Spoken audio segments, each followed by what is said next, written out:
We live in a world where men are told to suppress their emotions, and women are trying to do the job that men can't seem to figure out. This doesn't necessarily mean either side are doing it correctly, but it means that there is definitely an imbalance in the world these days. Let me ask you some pretty straight up questions. Men, have you ever felt good simply suppressing your emotions and not crying and just always feeling like you have to hold it together? On the other hand, women, do you enjoy having to step into your masculine and not have any time to nurture or care for yourself while only focusing on work and basically covering what the masculine is failing to do? We have this whole system of a patriarchy versus a matriarchy, but when it comes down to it, we're all a balance of the masculine and the feminine. There is no healthy patriarchy and there is no healthy matriarchy. The way things work is by us balancing our own individual roles in order to create a society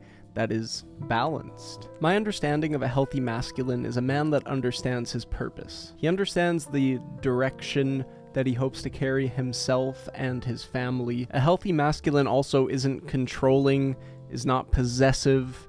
Simply, the healthy masculine trusts and cares for himself and expresses that which he needs to express and knows how to express healthy anger and knows how to cry when he needs to cry. He knows that being vulnerable doesn't make him weak, but actually being vulnerable makes him that much stronger. You know, I can't necessarily speak for the healthy feminine, as I'm not a woman myself, but what I imagine a healthy feminine would be is one who is nurturing, who is caring, who is kind, who isn't too chaotic and who isn't too messy and all over the place, but is well put together with that element of spontaneity and fun. The feminine adds that little bit of craziness into the masculine's life that keeps the masculine from getting too rigid and too stuck. I'm not saying women are crazy, I'm just using this as an example. My point is mainly we live in a hyper-masculine, toxic society. A world which believes that men have to be X, Y, and Z,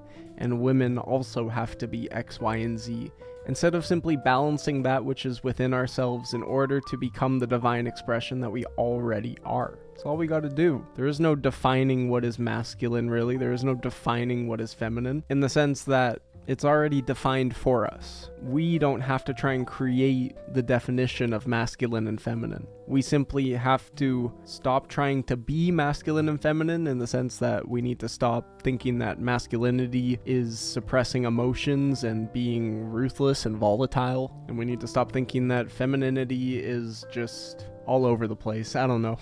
The most important thing that we can do these days is simply get to know ourselves and let go of that which doesn't serve us in order to become more of the divine expression that we already are, because we're already it. We don't have to try and be anything. We don't have to try. Maybe this is the age where we just stop trying and we just start being, realizing that we are perfect exactly the way we are. And yeah, that's a beautiful thing. So my name's Aiden. This is Studio Raphael. I hope you got something out of that. I hope it helps you maybe see where you're struggling in your masculine or your feminine essence. And if you have anything to add to the conversation, please do.